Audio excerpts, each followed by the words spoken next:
Сәлеметсіздер ме? Сіздермен Анара Қайрат, және бұл Easy ағылшын. Бізде бүгін 3-ші сабақ.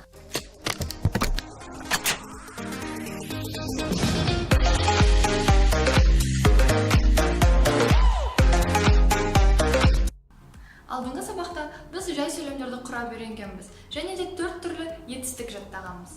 Біріншісі өмір сүру, тұру, live, ұйықтау, sleep, тамақ жеу, eat, және сөйлеу, speak. Бүгінгі видеода сол сөйлемдерді күрделендіріп көреміз. Яғни, ол үшін тағы да біраз сөздер үйрену керек боламыз. Бірінші сөз қазақ тілі. Kazakh, Kazakh. Орыс тілі. Russian, Russian. Ағылшын тілі. English, English.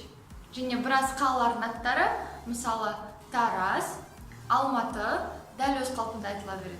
Келесі Мәскеу, ағылшынша Moscow, Moscow. Және Нью-Йорк, Нью-Йорк, Нью-Йорк.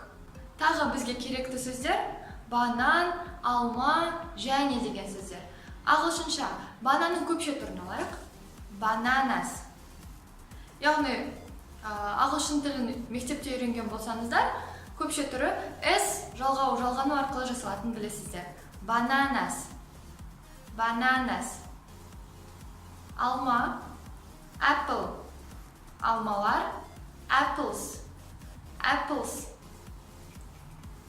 Және деген сөзді ағылшынша айтып көрейік. And. Болды, енді әрі қарай сөйлем құрауды жалғастырайық. Яғни алдында біз сөйлем құрау үшін есімдікті, одан кейін етістікті қосатынбыз. Мысалы, I speak, you live, they sleep, she speaks.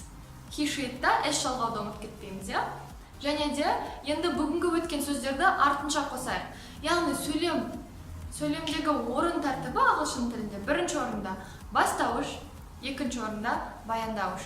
Яғни егер мектепте бастауыш, баяндауыш дегенді өттіңіздер, бірақ қазір ұмытып қалған болсаңыздар, бастауыш кім, не деген сұраққа жауап берсе, баяндауыш не істеді деген сұраққа жауап береді. Мысалы, мен өмір сүремін. Кім? Мен не істеймін? Өмір сүремін. I live. Ал кім не және не істеді дегеннен басқа сұрақтарға жауап беретін сөздер олардан кейін тұрады. Енді сөйлемдер құрап көрейік. Мен қазақша сөйлеймін. Ағылшынша айту үшін бірінші мен, не істеймін, және де қазақша деген сөз қою керекпіз. Яғни мен сөйлеймін қазақша. I speak Kazakh. I speak Kazakh. Мен орысша сөйлеймін. I speak Russian. I speak Russian. Мен ағылшынша сөйлеймін. I speak English. I speak English. Енді мен Таразда тұрамын деп айтып көрейік. I live in Taraz. I live in Taraz. I live in Алматы. I live in Moscow. I eat bananas. Өзіңіз аударып көріңізші. I eat bananas. Дұрыс. Мен банан жеймін. I eat apples. Мен алма жеймін. I eat bananas and apples. I eat bananas and apples. Мен банан және алма жеймін. Келесі, ол, яғни қыз бала, Нью-Йоркта тұрады. Қыз бала ол she болады, және біз білеміз he she'тта етістікке S жалғау керекпіз. Яғни she lives in New York. She lives in New York. Ол ұл бала ағылшынша сөйлейді. He speaks English. He speaks English. Қане енді өз бетімізше аударып көрейік. Ол, яғни қыз, Астанада тұрады. Ол Астанада тұрады. She lives in Astana. She lives in Astana. Біз орысша сөйлейміз. Біз орысша сөйлейміз. We speak Russian. We speak Russian. Ол, яғни ол, банан жейді.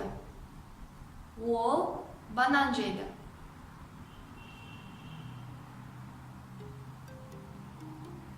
He eats bananas. He eats bananas. Олар Нью-Йоркта тұрады. Олар Нью-Йоркта тұрады. They live in New York. They live in New York. Сен қазақша сөйлейсің. Сен қазақша сөйлейсің. You speak Kazakh. You speak Kazakh. Енді мына жанында берген сөйлемдерді ағылшыншаға аударып көріңіздер.